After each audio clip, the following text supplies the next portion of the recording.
What is up, you guys? It is so nice to see you again. I want you guys to join me on this glute and hamstring day. I'm super excited, and stick around till the end to see my progress photos. So let's go do this. All right, you guys, I'm starting off with just a really quick glute activation.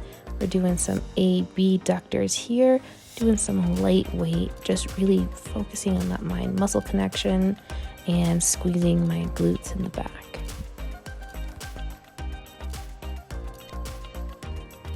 Now we're switching it up and we're doing some adduction, really just squeeze in with the inner thighs, making sure that feels nice and connected with my mind too. One of the best things you can do afterwards is just making sure you're cleaning your equipment for the next person. It's just common courtesy, guys. Here we're doing one of my absolute favorite exercises. We are doing single leg hamstring curls. I always like doing the laying down ones. I feel like I just activate my hamstrings more. Start off with a lighter weight initially, just as an activation, and that's a really good way to activate any kind of muscle group. Just start off with a lighter weight, really just set your mind with your muscles, and then increase your weight. Now, I recommend doing single-sided exercises for almost anything. We all have discrepancies in our muscles, and so my weak side right now is the right side still, so I always start off with my weakest side and let that determine how many sets, reps, and weight that I'm doing, and match it on the other side so I'm not overgrowing one side, so we can keep them as even and as symmetrical as possible. Here we're going to be doing an elevated toe reverse lunge. So I want to show you here with my foot, putting my toe up on this weight, and so my heel is just on the ground and then my foot is just in contact with the plate. This is so we can target your hamstrings and glutes. We're leaving your quads out of it. So I'm putting my toe on the plate, kind of hard to see right here, and then I'm stepping back and bringing my foot forward. It's okay to not be perfect on this. I'm still not perfect on this. And the depth at which I go is just depending on how I'm feeling.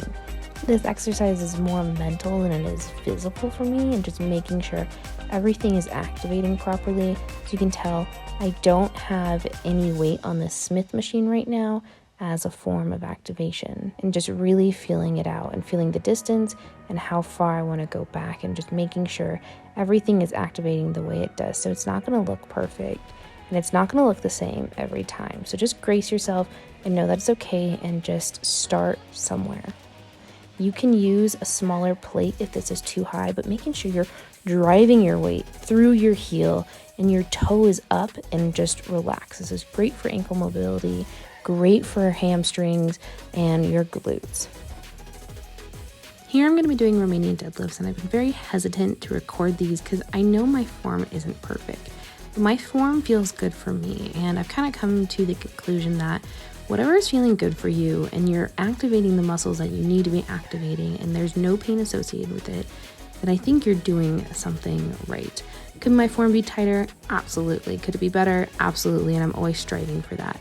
So if you don't like the way my form is, just take it with a grain of salt, take what you want, and leave the rest.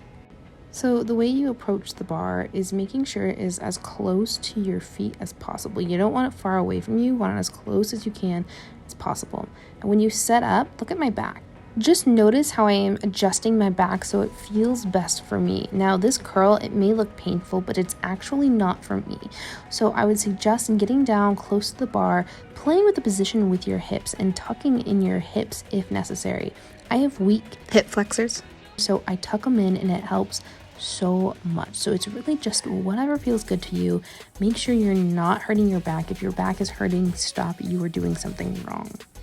So notice my setup is taking a little while, and this is because I want to make sure everything feels good, and I'm just adjusting my hips, engaging everything and lifting it.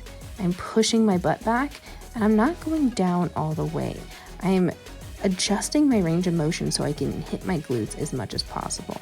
What you can't really see here is I'm looking down. My chin is tucked, I'm looking down, and I'm pushing out with my glutes. And that's how I get the most activation. I'm literally dragging this bar against my legs. The bar is so close to me that it is on my leg. Finally, I am incorporating my booty bands into these videos. I absolutely love these. The link is in the description below. These have been huge into why I've grown my glutes about 2.5 inches at this point. So I'm going to show you the different sizes. Purple has the least resistance, pink has the medium amount of resistance, and then teal has the most resistance, which is the one I'm using now, because the pink one has not been doing what it needs to be doing. So I'm placing it above my knees as I'm showing you here. You gotta adjust the pants. And so I'm gonna squeeze down and go back and forth. And we're doing about 15 per side. It's just a smaller space. So I'm counting in my head. So 30 total, 15 per leg.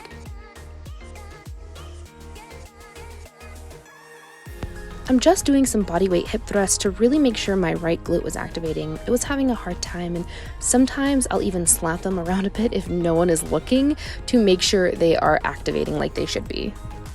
I decided to switch to the single side step just to make it more fun for myself. It's the same results and I count it all the same.